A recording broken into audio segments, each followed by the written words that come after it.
My name is Kevin. This story took place 7 years ago when I was 13. I had a sleepover at my friend Paul's house one night. This wasn't the first time we had a sleepover.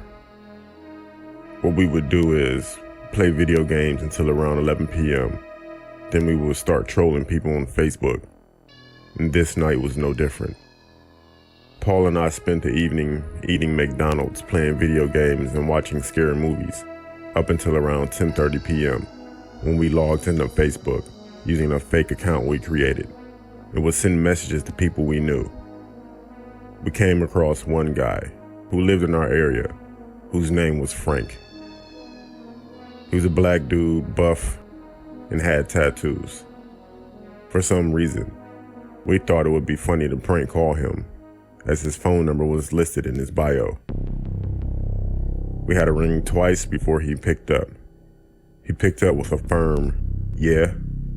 Paul made a joke about Frank and his appearance, and we both were laughing. Frank then started cursing and yelling, and we hung up the phone laughing our heads off. The rest of the night, we made more prank calls and commented childish things on people's accounts. I think it was around 1 a.m. or something.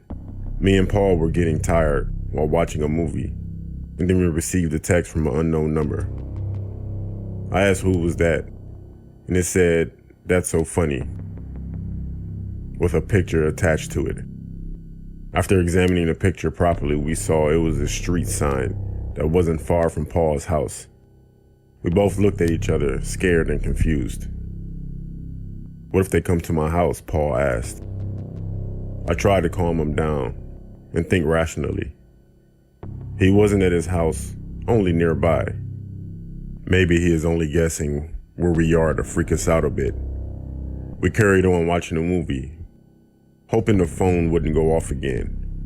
About 10 minutes later, however, we received another text without a picture this time, and it read, "Look outside." Me and Paul froze in fear. I remember being so afraid to even move. The lights were off, so you couldn't see us from outside. So I got the courage to take a sneaky look through the blinds. I couldn't see anyone, not even a car. After scanning the street properly, I said, "Paul, there's no one out there." He checked as well. I told him it was probably just a text to scare us. He doesn't know where our house is exactly, like I said earlier. It didn't leave our minds, but we started to calm down a bit. Plus, we didn't receive a text message for a while now. And about an hour later, me and Paul went downstairs to make some noodles. As we were cooking, we get a phone call from an unknown number. Of course, it had to be that guy who had been texting us. I said, "Don't answer." The phone stopped ringing. Paul then texted the number saying, "I'm sorry if we upset you, but it was just a prank." The next thing that happened was the scariest thing I've ever experienced. A phone lit up just outside the kitchen window from the backyard, and a very large man was standing there looking at us. It was Frank. He looked so angry and held up a large knife and made a huge scratch into the window to where our necks were. We jumped out of our skin, screamed, and ran upstairs to Paul's parents.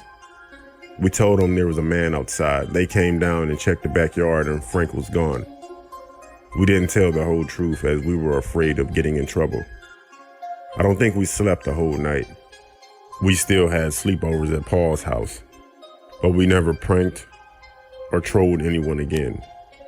We also didn't hear anything from Frank, but we didn't need to. We got the message.